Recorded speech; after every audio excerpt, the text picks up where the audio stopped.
Hello, third graders. Welcome to your reading. So, today I'm going to read a little bit more of Charlotte's Web.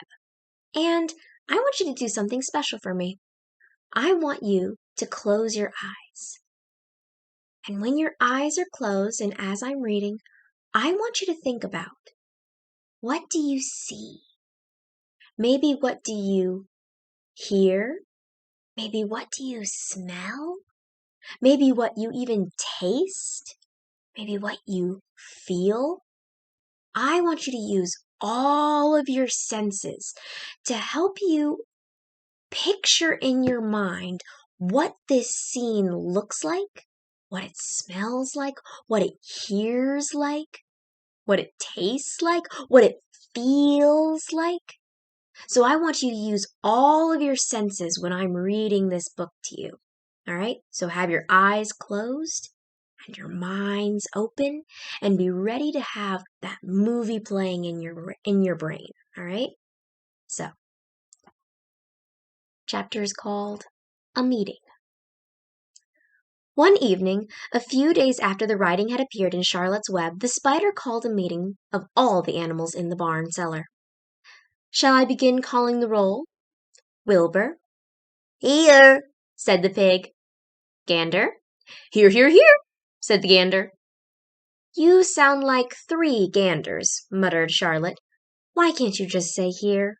Why do you have to repeat everything? It's my idiosyncrasy, replied the gander. Goose, said Charlotte. Here, here, here, said the goose. Charlotte glared at her. Goslings 1 through 7. Beep, beep, beep, beep, beep, beep, beep, beep, beep, beep, beep, beep, beep, beep, beep, beep, beep, beep, said the goslings. This is getting to be quite a meeting, said Charlotte. Anybody would think we had 3 ganders, 3 geese, and 21 goslings. Sheep? Here, answered the sheep all together. Lambs? Here, answered the lambs all together. Templeton? No answer. Templeton? No answer. Well, we are all here except the rat, said Charlotte. I guess we can proceed without him.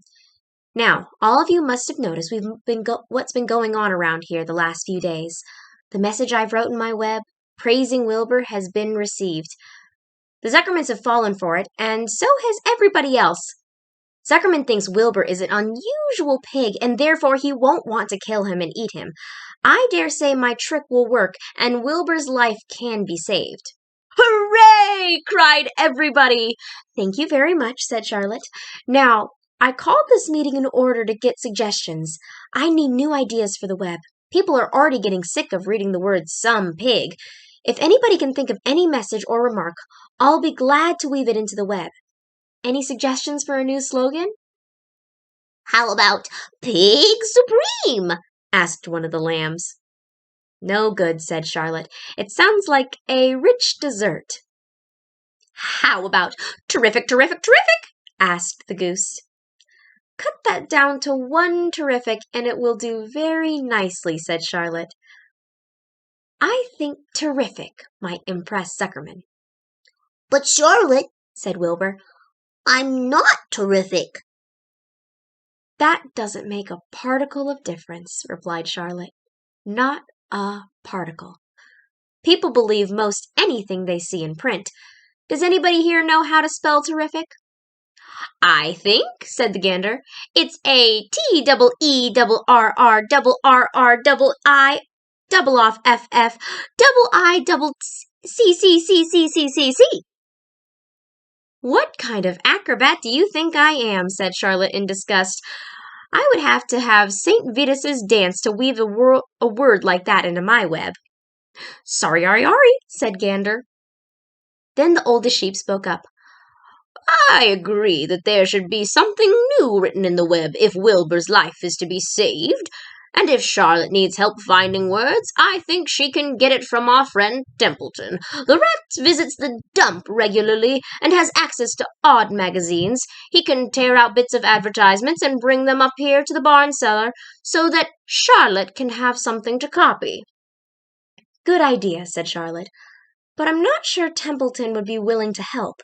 You know how he is, always looking out for himself, never thinking of the other fellow. I bet I can get him to help, said the old sheep.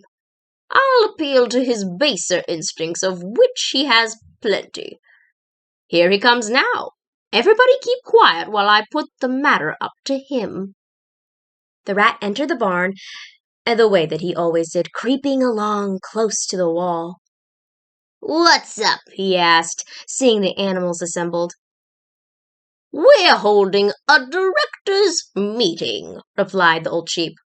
Well, break it up then, said Templeton. Meetings bore me. And the rat began to climb a rope that hung against the wall. Look, said the old sheep. Next time you go to the dump, Templeton, bring back a clipping from a magazine. Charlotte needs new ideas so she can write message in her web and save Wilbur's life. Let him die, said the rat. I should worry. You'll worry all right when next winter comes, said the sheep. You'll worry all right in a 0 morning next January when Wilbur's dead and nobody comes here with a nice pail of warm slops to pour into the trough. Wilbur's leftover food is your chief source of supply, Templeton. You know that.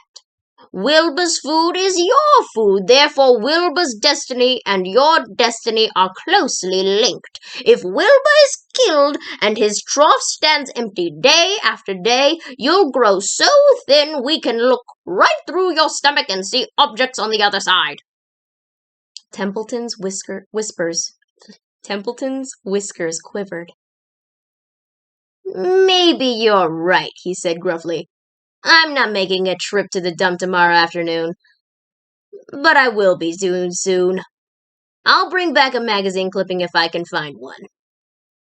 Thanks, said Charlotte. The meeting is now adjourned.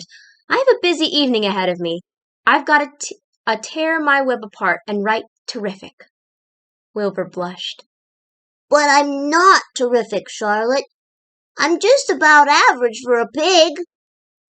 You're terrific as far as I'm concerned, replied Charlotte sweetly. And that's what counts. You're my best friend, and I think you're sensational. Now stop arguing and go get some sleep. And that's the end of the chapter. I want you to write down in your reading journal, what is the picture in your mind that you saw? What is something that you smelled, something that you felt, something that you heard, something that you tasted? I want you to write that in your writing journal and then share that with me later.